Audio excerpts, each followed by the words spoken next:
Јужноафриканските фудбалски обожаватели живеат за спортот. За нив секој меч представува забава и без оглед на исходот, тие слават со песна и танцување. Пресреќни се и производителите на знамења. Најпопуларното знаме, јужноафриканското, се разбира. Садам Маки самиот се опишува како фудбалски обожавател број 1, ретко пропушта надпревар.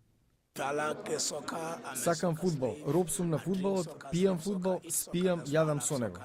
Маскотата на мундијалот за куми веднаш стана хит.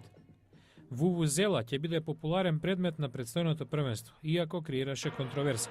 Се работи за долг, пластичен рог, што испушта карактеристичен звук. Но кога во вакви рогови истовремено дуваат и лјадници навивачи, играчите од спротивниот тим се жалат дека тоа се одражува на нивната игра. Имаше и повици за забрана, но FIFA одби да го стори тоа, велејќи дека рогот е дел од традицијата на Африка.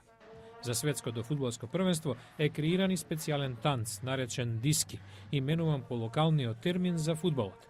Нема спас, Јужна Африка е во фудбалска треска.